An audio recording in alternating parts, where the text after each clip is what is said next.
جن بنیادی طور پہ انسان سے ڈرتے ہیں. آپ رات کو ڈر تو نہیں جائیں گے؟ بولے. جن بنیادی طور پہ انسان سے ڈرتے ہیں. کون سا انسان ہے جو جنوں سے ڈرتا ہے؟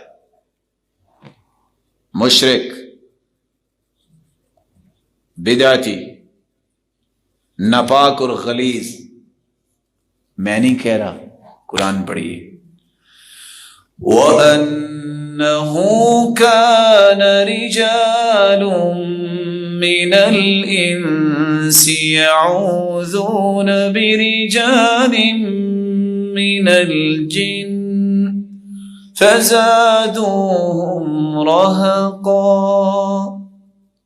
جن انسانوں سے ڈرتے تھے، ہوا یہ کہ مشرک جب سفر کرنے لگے تو پہاڑ کی اونٹ میں جب رات گزارنے لگے وادی میں، تو جو مشرکوں کا سردار تھا کہتا ہے اعوذ بسید ھذا الوادی، میں اس وادی کے سردار جن کی پناہ مانگتا ہوں.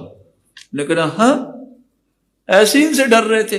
فزادوہم رہقا، انہوں نے اور ڈرانا شروع کر دیا. جو متقی انسان ہے کبھی جن سے نہیں ڈرے گا، جن اس سے ڈرے گا. کیوں؟ جن نیک بھی ہوتے ہیں، بد بھی ہوتے ہیں. کننا طرائق قددا، جس طرح انسانوں کے فرقے ہیں اس طرح جنوں کے فرقے. جس طرح جن انسان جنت میں جائیں گے، جن بھی جنت میں جائیں گے. جس طرح انسان جہنم میں جائیں گے، جن بھی جہنم میں جائیں گے. نہ جانے جتنے لوگ آپ کو یہاں نظر آ رہے ہیں ان میں سے آدھے جن ہوں، ہمیں تو ہی نہ پتا، اللہ ہی جانتا ہے کتنے جن بیٹھے ہیں. ساتھی پریشان ہو گیا کہ واقعی ایسا نہ ہو. اور یہ کوئی عیب کی بات نہیں ہے. مدارس کے اندر دین پڑھنے والے لوگ بھی ہوتے ہیں. اللہ تعالیٰ غنی کی رحمت فرمائے. میر محمد میں جب حضرت حافظ صاحب ہوا کرتے تھے تو وہاں استاد کے پاس ایک شخص پڑھتا تھا. تو کہ یاسین سردی بہت ہے، آج کل بھی سردی ہے، یہ دروازہ بند کرنا. اس نے وہاں بیٹھے ایک لمبا سا ہاتھ کیا، دروازہ بند کر. اوئے کہتے استاد جی 2 پارے رہ گئے، پھر میں چلا جاؤں گا. تو ہمیں کیا پتا یہاں بیٹھنے والے کتنے ماشاءاللہ نیک جن بیٹھے ہوں، اللہ ہی جانتا ہے. وہ بھی اللہ کی مخلوق ہے. میری بات کرنے کا صرف مقصد یہ ہے کہ متقی شخص جن سے نہیں ڈرتا، جن سے ڈرتا ہے. امام ابن تیمیہ کے بارے میں امام ابن القیم رحمۃ اللہ علیہ لکھتے ہیں، میں نے اس شخص کے تقوی کو دیکھا کہ زندگی میں کبھی کوئی جن کسی کو تنگ کرتا تو امام ابن تیمیہ کہتے اللہ اکبر، جن دوڑ جاتا. کہتے ایک مرتبہ صرف میں نے دیکھا فاستعصى علیہ، جن بھی تھا کوئی بڑا ہی ہوگا، اس نے کہا میں نے نہیں جانا. کہتے نہیں جانا؟ اخرجی ایتھا النفس الخبیثہ، او خبیث روح، تو نکلتی ہے کہ نکلتی؟ وہ دوڑ گیا. لیکن اکثر یہ ہوتا ہے، یہ بات بھی میں بتاتا چلوں، اکثر بچوں کو جن نہیں چمٹتا، جن چمٹتا ہے.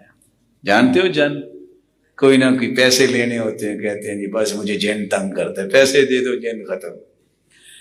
کسی نے کوئی چیز خریدنی ہو، چھٹی کر رہی ہو، کہتے جن مجھے تنگ کر رہا ہے. یہ سارے بہانے جو ہیں، یہ سارے بہانے اس کو نقصان دینے والے ہیں. اللہ نہ کرے اگر آپ میں سے کوئی ایسا بیٹھا ہے جو بہانے لگا کے چھٹیاں کرتا ہے جنوں کی، تو جن کسی کو کچھ نہیں کہتے. کبھی آپ نے دیکھا جیو نیوز پہ کبھی لکھا ہو یا کوئی بریکنگ نیوز آئی ہو کہ 5 جنوں نے آج گوجرانوالا میں حملہ کیا اور 10 لوگوں کو اٹھا کے لے گئے؟ کبھی سنا؟ سب باتیں بنی ہوئی.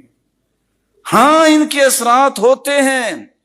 جن انسان میں داخل ہو سکتا ہے، ہوتا ہے، ہم جانتے ہیں حدیث کی روشنی میں ان الشیطان یجری من ابن آدم مجرى الدم.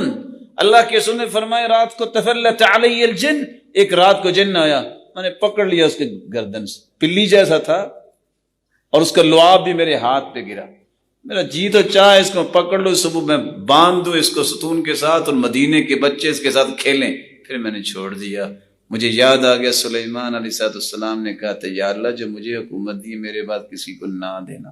جنوں کے قبضے جو ہے اللہ نے ان کو دیے تھے، لیکن انہوں نے بھی جنوں کو قبضے میں لے کے بندے نہیں مروائے تھے، مسجدوں کی محرابیں بنوائی تھی. ہم تو جن قید کرتے ہیں نا، اور قید نہیں کرنا چاہیے. وہ ایک بندہ آگے کہتا ہے میں نے آج 500 جن جلا دیے. میں کہ اس کا پرچہ کرواؤ، 500 کا قاتل. جھوٹ بولتے ہیں جن جلا دیے، اور اس کو خود پتہ نہیں ہوتا کہ آیت الکرسی کا ترجمہ کیا ہے. ہاں نیک لوگ ایسے ہیں جو اس طرح کا علاج کرتے ہیں،